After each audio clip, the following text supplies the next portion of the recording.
House of the Dragon, Episode 4. It is titled King of the Narrow Sea. This episode was one where everybody was amped up about it. I guess the people who read the books, who know what to expect or what was going to happen, there was a lot of talk about how controversial this episode was going to be. And I didn't understand until I watched it, and now I see exactly what everybody was talking about. So it starts with Rhaenyra is pretty much auditioning her suitors. Her father has set up this tour, so it's almost like an open call, like an audition for suitors from all throughout the realm to come and shoot their shot with her. She is unimpressed. I mean, we know she doesn't want to get married, period. But her father did tell her in the last episode that she could choose her own husband. So that's the one upside to this. But she's not happy about it. We see this just a variety of characters. We see an old man, somebody older than her father. I think he's from House Dondarrion. And he's just living in the past and just talking about how great his palace is. She doesn't care. This little boy shows up. It's like the polar opposite. This young child who comes in and he puts his bid. I mean, he had a pretty good pitch, but at the end of the day, he's a kid. Um, she just gets turned off by the whole process, and she cuts it short. And she decides she's going to return to King's Landing. Now, on her way back to King's Landing, we see her on the ship, and a dragon flies overhead. It's her uncle. We see that Daemon has returned from the Stepstones after last week's courageous defeat of the Triarchy. He's back. It seems like there's a lot of anticipation to see what's going on with him. We learn later that it's been 4 years since he's been at court.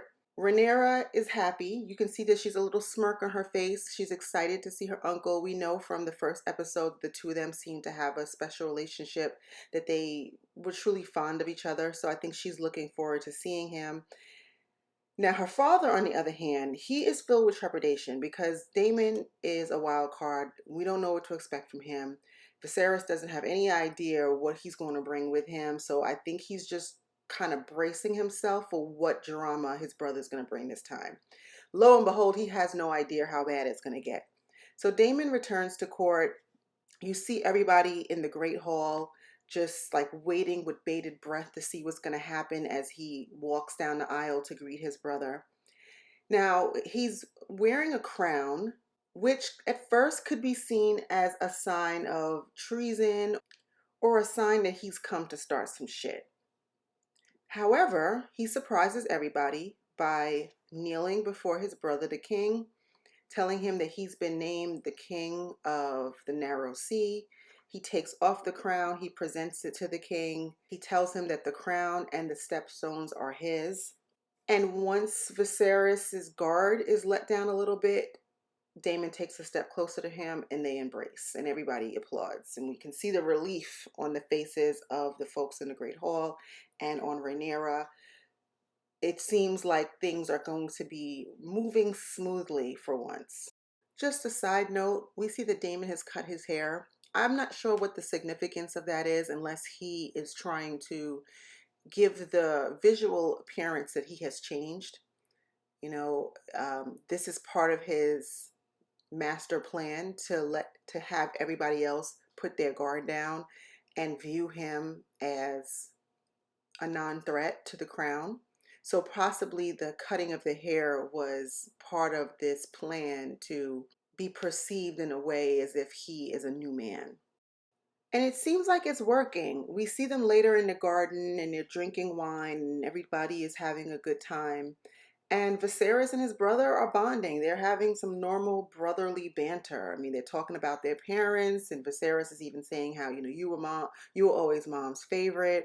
They're kind of playing around with each other, even at the expense of Alicent and Rhaenyra. I mean, at one point, Alicent is, and we'll talk about her a little later, she's very uncomfortable in this role that she has taken on. And she suggests that Daemon takes a tour of the new tapestries or something like that, and they kind of laugh it off like, why would he want to go see that? And you could see that her feelings are slightly hurt because she's struggling in this role as the queen. It's clearly something she doesn't want to do, but we'll talk about that a little bit later. But anyway, so the brothers are bonding. Speaking of bonding, Rhaenyra and Daemon spend a little time talking alone, reconnecting. They're speaking to each other in High Velaryon. She talks a little bit about her fate, the fact that she is being forced to be married and the prospect of having children and how it killed her mother. He talks about, he clearly has a disdain for his wife, and there's nothing about Daemon that gives romantic or loving husband. It seems like he's kind of shitting on the whole concept of marriage to her. And I mean, he does give her some sound advice and tells her that she can't live her life in fear, that she just needs to take some chances and, recognize that life is not perfect and things are going to happen, but you just can't live your life in fear. And I'm not sure if this is just him imparting some uncle wisdom or if this is him grooming her for what he's about to do later. But, it's clear here that there's a lot of affection between the two of them. And I'd seen this in the first episode, and I thought it was genuine, pure uncle niece love, even knowing how the Targaryens get down. But up until this scene, even, I did not anticipate what would happen later. And I just thought that they just had a special relationship. He was the bad boy who, flicked his finger up at tradition and duty and all that crap, and it kind of falls in line with where her head is at right now. So it could make sense that she would look up to him, or she would like to be in his company because he's the one person who is not buying into this whole royal inheritance duty thing that she seems to be pushing against. But now that I know the whole episode, I'm wondering if this was part. I mean, clearly this was all part of his plan. I mean, he had a plan before he came back to King's Landing. But yeah, he's definitely planting some seeds that he can water later on for his own good. I want to talk a little bit about Alicent and Rhaenyra. Alicent is in a bad place. When she first learned that she was going to marry the king, and even in the last episode while she was pregnant, I didn't get a sense that she hated her life. She seemed more ambivalent about it, kind of recognizing that this was her duty and recognizing that as the wife of the king, there was a lot of privilege that came along with it. But it seems like at this point, it's starting to really take a toll on her, and her unhappiness is pretty obvious. She has a sit down with Rhaenyra where they talk a little bit about the state of women. Rhaenyra mentions, well, they're talking a little bit about Rhaenyra and this tour that she had to go on to find a suitor. And, Rhaenyra is bitching about it, and Alicent's saying, well, it's rather romantic, and, you're kind of fortunate that you're able to pick your husband. That's not something that many women can do.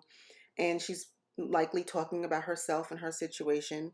I mean, she's fortunate that she's married to a good man, but it was not her choice. He is a lot older than her. And as we'll see later, it's a very uncomfortable scenario. Rhaenyra makes a comment that something about being a woman trapped in a castle and being forced to have babies. And then she realizes when she says it, what she's doing is describing Alicent's life. You can see that struck a chord with Alicent because that's essentially where she is. She's got, at this point, she's had the second baby. He's going to keep trying to breed and have more heirs from her. And, women at this time really had no agency. Rhaenyra, who is the princess and possibly, the next in line to the throne, has no agency. So that the wife of the king, especially a young girl, doesn't have any. And it's just sad to see that it's starting to take a toll on her.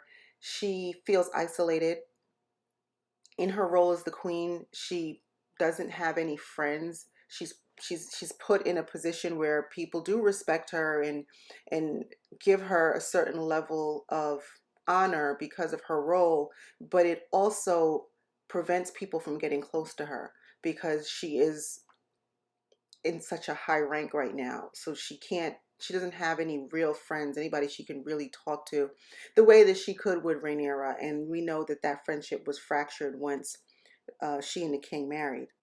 It was nice to see the two of them talk and reconnect. They admitted that they missed each other. It's sad that it took this long. I mean, we're now three odd years out, but Clearly, there's still some love between them. And I think that what they want to do is mend their relationship, and because they need each other. They both are going through something right now, and they absolutely need each other. And there's probably nobody else for either of them that can understand what they're going through and that they can trust and confide in. So, I mean, it makes ultimate sense that the two would reconcile and be a support system to each other. We get another scene with the small council, and we learn that Lord Corlys is still pissed. After the victory in the Triarchy in the Stepstones, he never returned to King's Landing. He went back to his home at Driftmark. There's still bad blood, even though it's been a couple of years since the king offended him by not marrying his daughter. During the small council meeting, they report to Viserys that it appears that they have just transferred the Stepstones from the control of the Triarchy to Lord Corlys. We know he is the sea snake. His family has, since the beginning of time, oversaw the Narrow Sea, equivalent to, I guess, what you would call like the head of the Navy. That's been his thing, and that's why he was so concerned from the beginning when they learned that the crab feeder was starting to cause trouble in the Narrow Sea, because that is the sea snake's domain. They learned that he has plans to marry his daughter Lena, the one that the king refused to marry, to the son of the Sea Lord of Bravos, and in essence is creating an alliance with the Free Cities, which is a problem for the throne. It causes the council to believe that now they need to start working on creating an alliance of their own.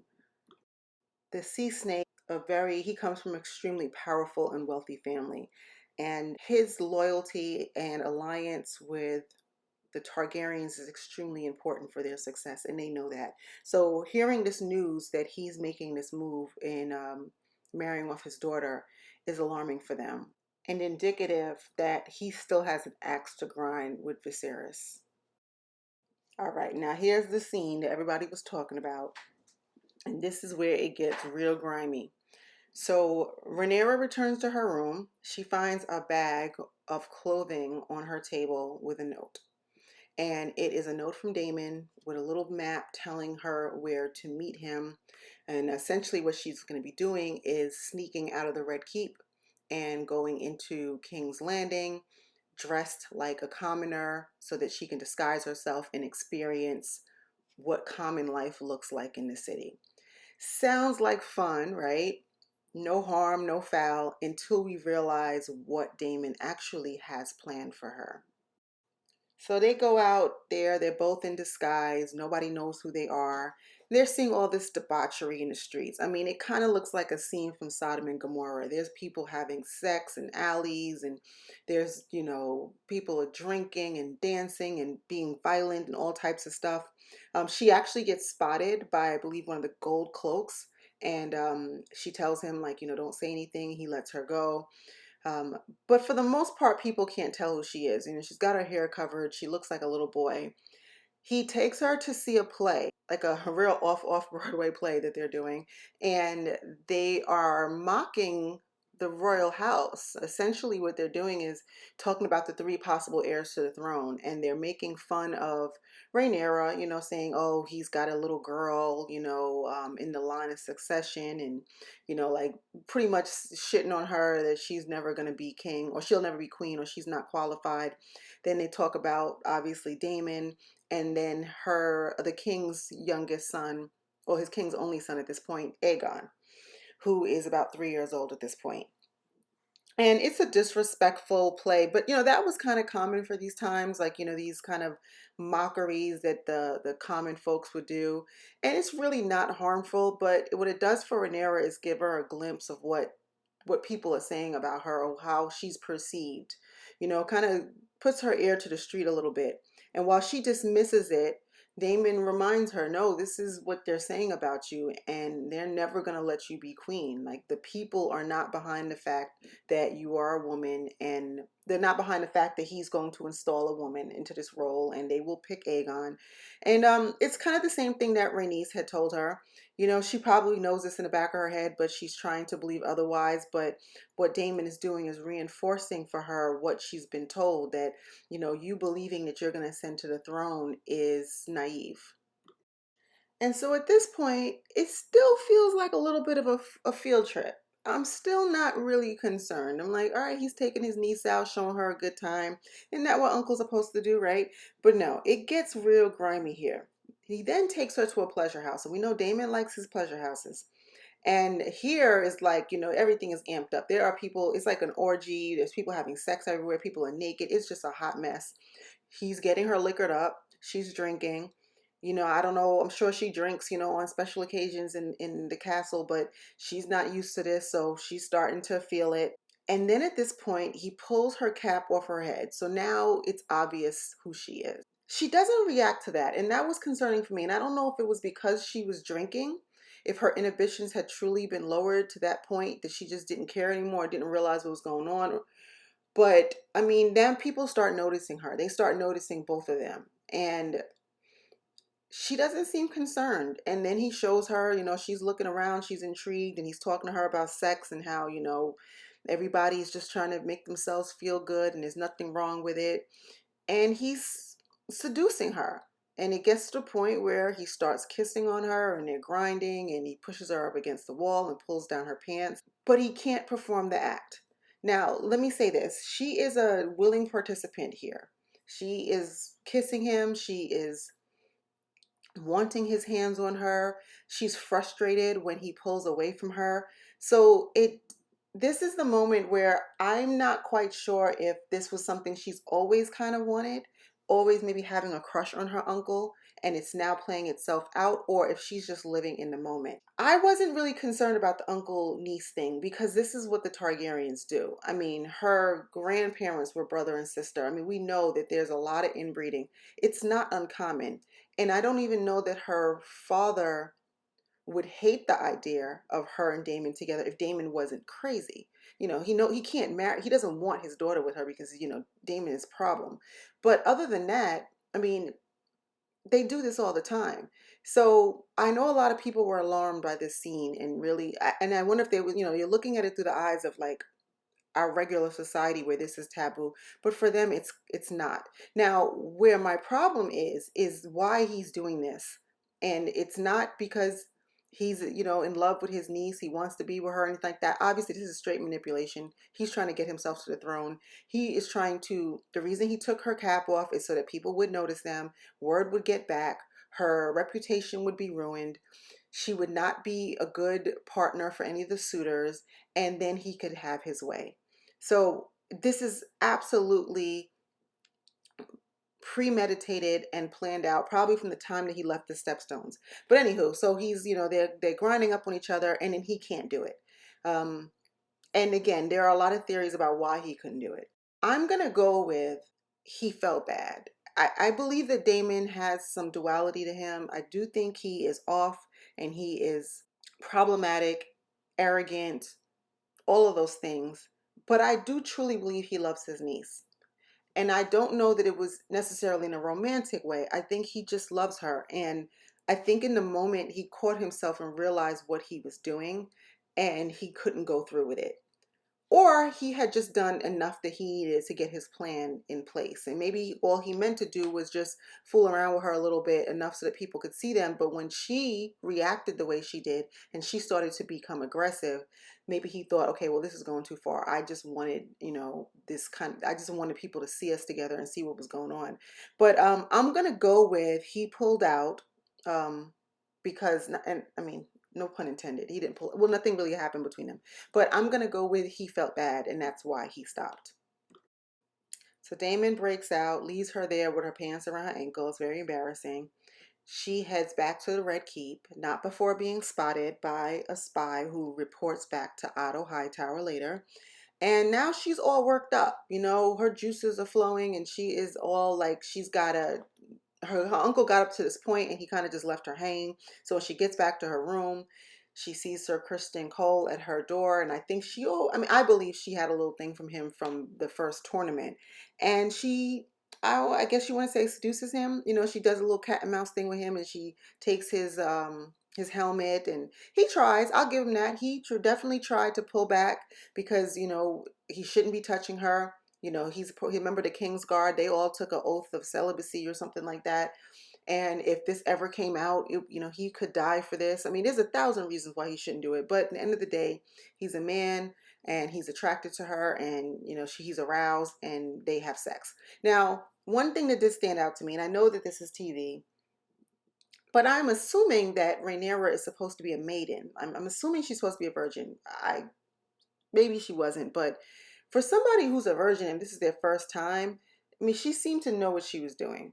And she seemed very much, there was no pain involved. There was no nothing. There was no learning curve.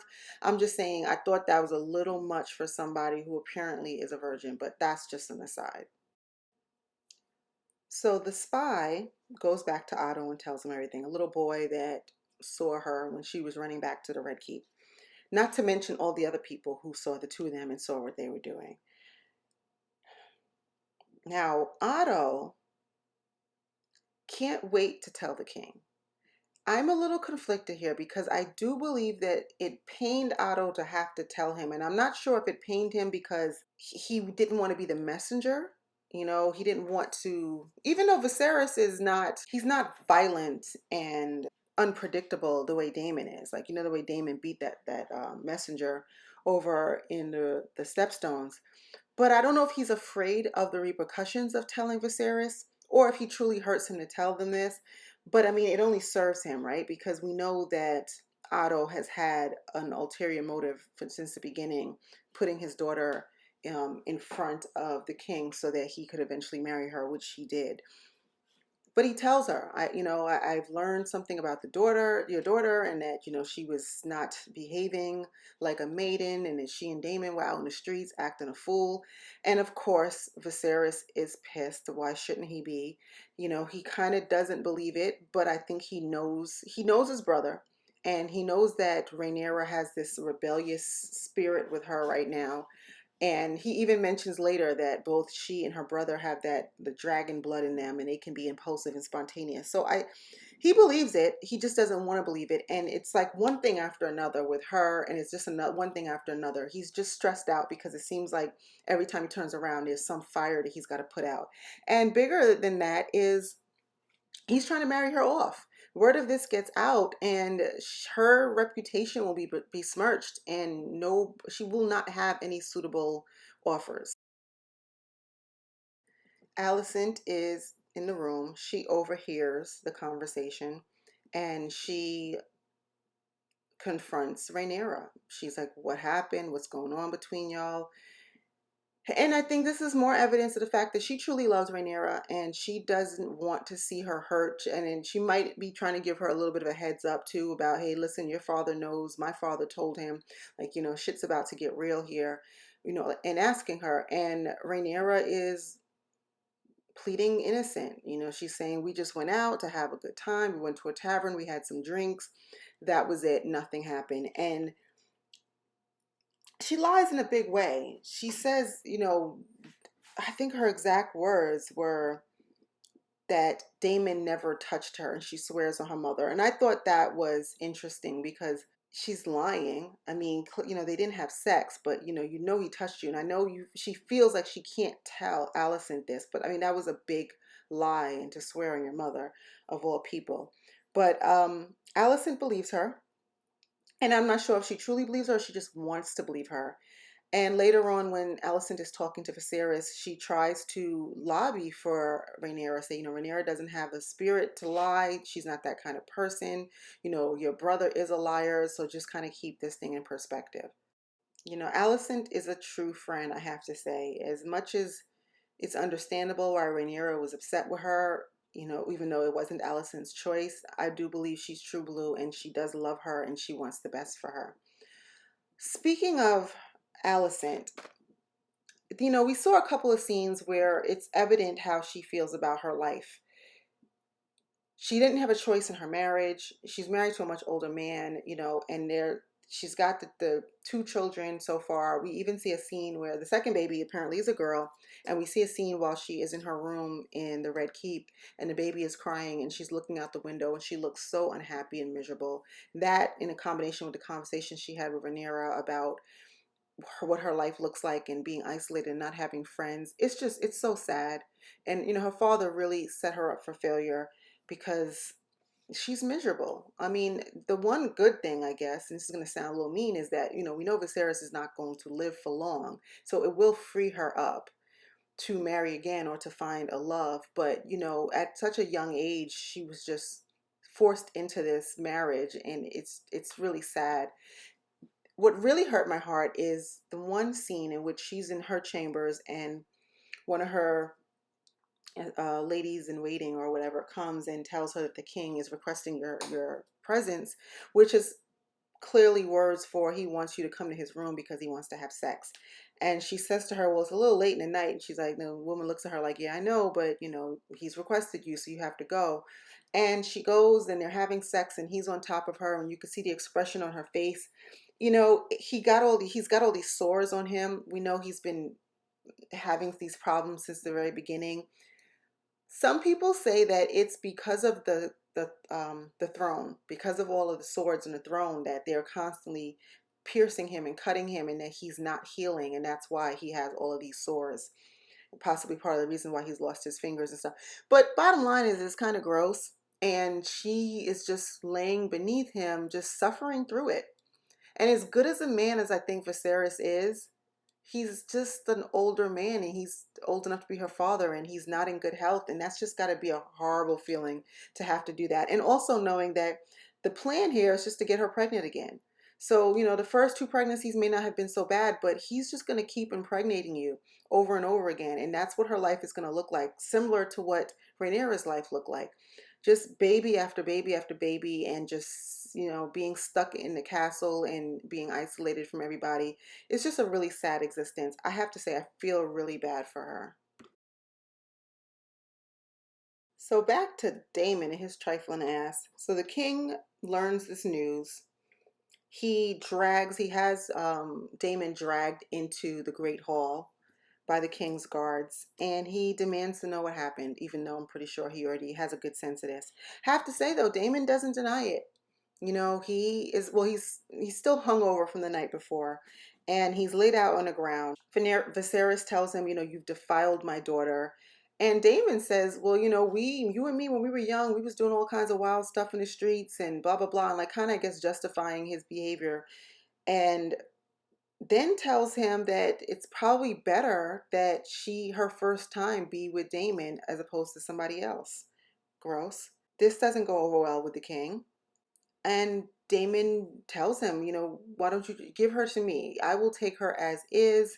We can be together and, we can return House Targaryen to its proper glory, which is evidence of what his scheme was from the beginning. He thought if he could defile Rhaenyra, make her unsuitable for marriage, then Viserys would have no choice but to let Daemon marry her, and that's the way Daemon would make himself to the throne. It's all become evident now. Viserys sees it. And this is why I go back to the point about the Targaryens and the inbreeding. I don't believe that Viserys's rage is so much about the fact that the two of them kind of got together. It's just that he knows his brother and he knows what his intention was and what he was trying to do. And now he realizes that he's being manipulated, and that Daemon coming back and bending the knee and all this and being nice was all part of this master plan. He recognizes it and he tells him, you want my throne, you don't want my daughter. And for the second time, he banishes Daemon from court and tells him to go back to Vale. I have to say, people hate on Viserys. I'm seeing a lot of comments about how he's weak and he makes all these bad decisions. And I hear where people are coming from. Is he a suitable king? He's made some bad choices, but I think his intentions have always been good. I think he is a good man with a good heart, and we don't see that often in this alternate world that we're watching. So for that reason, I have a soft spot for him. And I think that's also what they're saying about all of this, the injuries he has, because they said the theory is that the throne will reject anybody who's not a good king, and maybe that's why he keeps getting pricked by all of the swords. So I don't know that he's a great king, um, but I think he's a good person, and it's just sad that whichever way he turns, he's pissing somebody off, and he just can't seem to win for nothing. He goes to talk to his daughter. He shows her the dagger, which has the inscription about the Song of Ice and Fire, kind of reminding her of her duty, and that, the Targaryens have a duty to keep the realm together, to fight the long winter and all that stuff.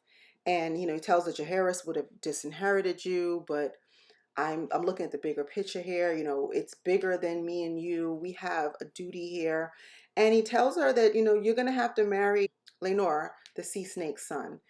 And this is where he puts his foot down. He had tried before. She gave all this pushback. Then he told her she could choose her own man. And then when he set up that tour, she left it early. So at this point, he's finally saying, listen, enough of this. And I think he feels like he has the leverage now to do it because she messed up in such a big way.